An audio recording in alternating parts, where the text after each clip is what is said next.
नमो भगवते वासुदेवाय।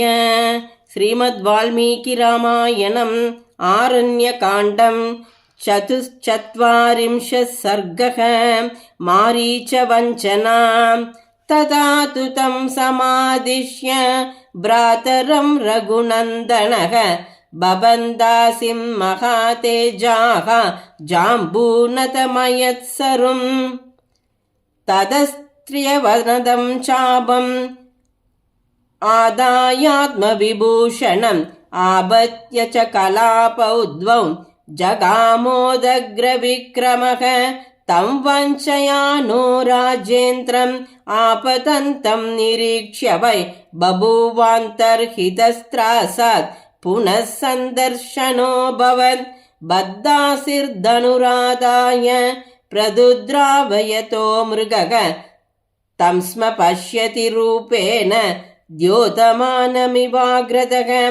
अवेक्ष्यावेक्ष्य धावन्तं धनुष्पाणिं महावने अतिवृत्तमिषोपातात् लोपयानं कदाचन।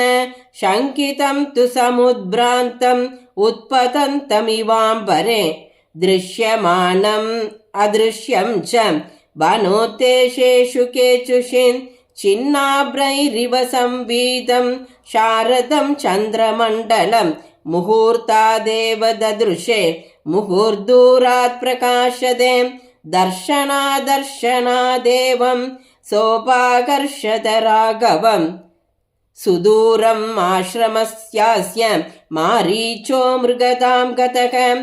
आसीत् क्रुद्धस्तु काकुत्स्थः विवशस्तेन मोहितः अतावतस्ते सम्भ्रान्तः छायामाश्रित्य शाद्वले सतमुन्मादयामास मृगरूपो निशाचरः मृगैः परिवृतो वन्यैः अदूरात् प्रत्यदृश्यते। गृहीतु कामं दृष्ट्वैनं पुनरेवाभ्यतावत तत्क्षणादेव सन्त्रासात् पुनरन्तर्हितोऽभवत्। पुनरेव ततो दूरात् वृक्षचण्डाद्विनिसृतं दृष्ट्वा रामो महातेजः तं हन्तुं कृतनिश्चयः। पूयस्तु शरमुद्धृत्य कुपितस्तत्र राघवः सूर्यरश्मिप्रतीकाशं ज्वलन्तमरिमर्दनः सन्धाय सुदृढे चापे विकृष्य बलवद्बलि तमेव मृगमुद्दिश्य श्वसन्तमिव पन्नगं मुमोच ज्वलितं दीप्तम् अस्त्रं ब्रह्म विनिर्मितं सदृशं मृगरूपस्य विनिर्भिद्य शरोत्तमः। मारीचस्यैव हृदयं बिभेदाशनिसन्निपः तालमात्रमदोत्प्लुत्य न्यपतक्ष शरातुरः विनतन् भैरवं नादं धरण्यामल्पजीवितः। म्रियमाणस्तु मारीचः जगौ तां कृत्रिमां तनं स्मृत्वा तद्वचनं रक्षः दद्यौकेन तु लक्ष्मणम् इह प्रस्थापयेत् सीता शून्ये तां रावणो हरेन्।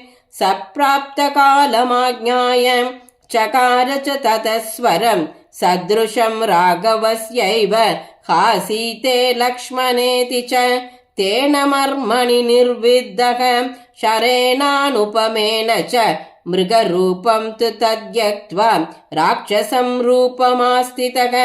चक्रे स सुमहाकायः मारीचो जीवितं त्यजन् ततो विचित्रकेयूरः सर्वाभरणभूषितः हेममाली महादंष्ट्रः राक्षसो भूचराहतः तं दृष्ट्वा पतितं भूमौ राक्षसं घोरदर्शनं रामो रुधिरसिक्ताङ्गं वेष्टमानं महीतले जगाम मनसा सीतां लक्ष्मणस्य वच स्मरन्।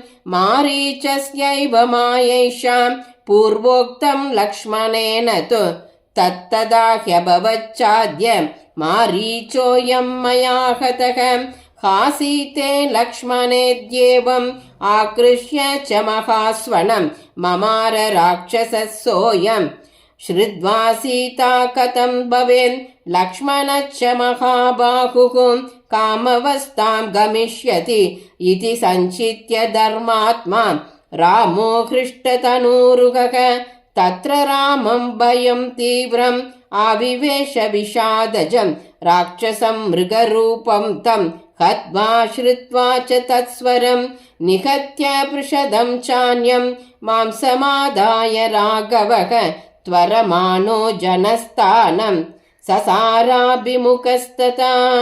इत्यार्षे श्रीमद् रामायणे वाल्मीकिये आदिकाव्ये चतुर्विंशतिसहस्रिकायां संहितायाम् आरण्यकाण्डे मारीचवञ्चना नाम 44 सर्गः। श्रीदाशरथाय विद्महे सीतावल्लभाय धीमहि तन्नो राम प्रचोदयात्। जानकीकान्तस्मरणं जय जय राम राम।